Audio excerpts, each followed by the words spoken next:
right, guys, there's not very many times I get to work on my own vehicle. I've got Edgar helping me out today, but I've got Turbo Titan on the rack. Notice that the pads, the brakes are squealing. So we're gonna do a set of front pads. We're gonna do an oil change, and we're gonna clean our air filter. So come take a look and see what we've got going on, but we'll start from back here. We've got our single exhaust. We're using a MagnaFlow muffler. You can see it's a diesel version of a muffler, 4-inch catback, and we're 3.5 inch after the turbo, 3.5 to 4 inch. And then I did forget to talk about, to handle all that power and torque, we have an Eaton True Track in this thing, and we've got a set of 3 gears in this thing as well. So it had what the Titan guys refer to as the highway gears. They were 2 9s, 2 8s, 2 9s. So to wake this thing up, we did the 3 7s. True Track gets us good traction.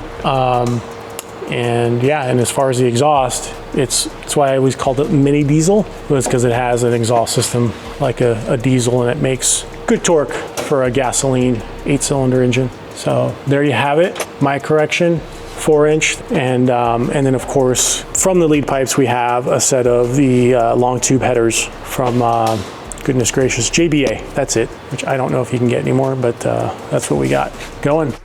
As we move further forward, we've got our Gessie Cat, which takes care of all our nastiness coming out of this thing. And you can see it goes from 3-inch outlet out of the turbo, and then this is where it expands to 3.5 inch right after the Cat. So as we come further up, you're gonna see we've integrated our wastegates. So our inlet comes in here, and then our outlet goes back after the turbo, of course. That way it's nice and quiet. We are using 2 tile MVRs to control it. I just have it hooked up as a single port. Didn't need to make a whole bunch of boost. And then we are running a blanket on this thing. This is from PTP. They make really nice blankets. So this will help keep the turbine housing hot so that it spools up a little bit better. So because we're so far away from the actual engine, you know, we lose heat back here. So it's always best when you have like a mid-mount setup like this, and not only to protect the surrounding areas,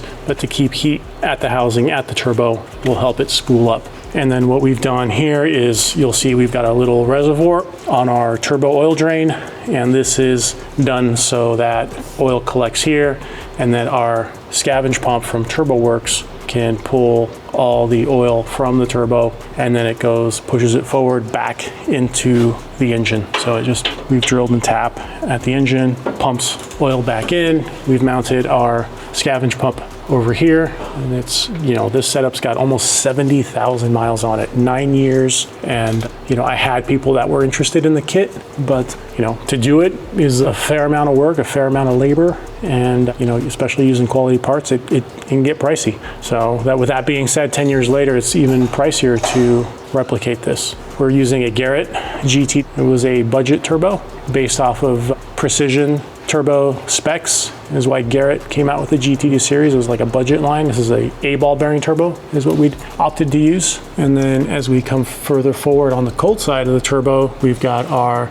charge pipe, which we have at 2.5 inches. And it goes, you know, out of the intercooler, it goes into a 3-inch setup when it goes into the throttle body. So we're running a 3.5 inch intake, pretty straight for the most part. And we've got our filter here, and we've got a shield that we've fabricated that protects the air filter. So this air filter is the original filter we put on it. I've only cleaned it one time since we've done it, and so it's due for it. So I have it all loosened up, but you can see it's time to clean this bad boy up. So we'll get that cleaned up, just a little bit of a TLC on this bad boy. And then as we come further forward, we've got our intercooler up here. So yeah, pretty nice. And we're running a tile weight blow-off valve on it. Everything is blue anodized to kind of go with the theme with the white and blue. And this truck has been good to me. So I've got about 113,000 miles on it so far. It's been boosted since the truck had 30,000 miles.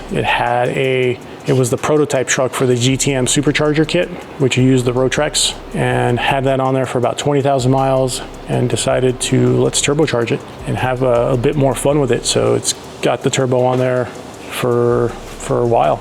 So it's a blast. I love this truck. As far as transmission, you'll notice if we come back here, guys, we've got a bigger oil pan, and this thing is technically original. The only thing we've done with this transmission is add a Transgo valve body kit, and we have added one external oil cooler, and we've bypassed the factory radiator cooler, which is notorious for going bad. So that can destroy a perfectly good transmission. What ends up happening is you get coolant mixing in with the transmission fluid, and yeah, say goodbye to your clutches. So we took care of that a long time ago. We're running a set trab for our secondary, and then Nissan actually did a pretty good job putting a decent transmission cooler just in front of the condenser. So we're using that. Goes to our set trab, out of our set trab, back to the transmission. So that's all we've done with the trans. Just make sure that we've done our fluid changes and, you know, keeping it cool. That's the big thing. And tuning it correctly in the tune to make sure you get adequate line pressure. And the Transgo valve body kit definitely it does a big assist on that, on the mechanical side of the things. But even if you do that and your tune's not right, you're just going to be destroying transmissions, because this thing, on the RE5, this thing's doing 600 foot-pounds of torque.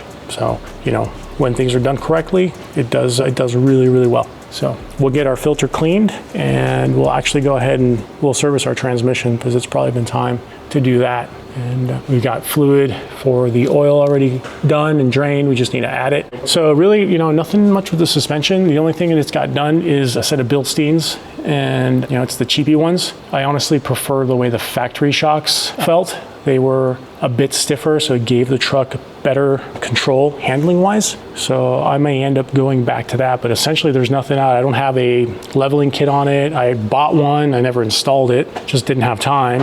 And the rake doesn't really bother me a whole lot. But yeah, that's really all this thing's got done to it. So obviously we've got, a fuel pump to, supply the engine for enough fuel, and a set of upgraded Bosch injectors. They're only like 650 cc, only runs 91 octane. So yeah, this thing puts down close to 500 wheel. I think last time we had it on the dyno was like 515 wheel and 600 foot-pounds of torque. And that was only about 8 pounds of boost. So yeah, V8s and boost, they love it. And these VK56s, these engines are absolutely amazing, underrated.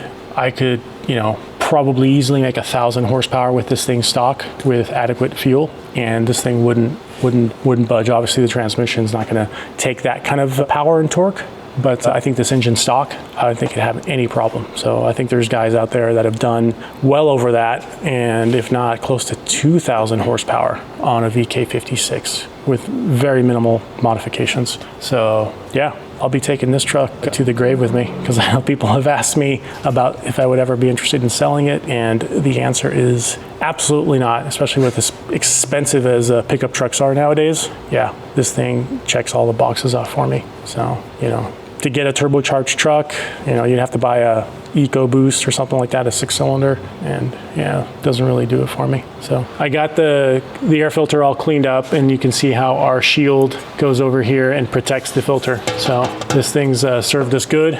Filter was absolutely filthy. I don't even remember the last time I cleaned it. It's probably been, goodness gracious, 7 years, 6 years, something like that. So it was nasty. Probably gonna pick up a little bit of power from it. But yeah, this is protecting it from direct road rash and some fair amount of water when it rains. So I do drive it when it rains. Obviously I'm not going to be hitting some puddles with it, deep puddles, but yeah, serves me super well, this truck, and everything we've done to it. Nissan Die Hard, baby. Single turbo Titan.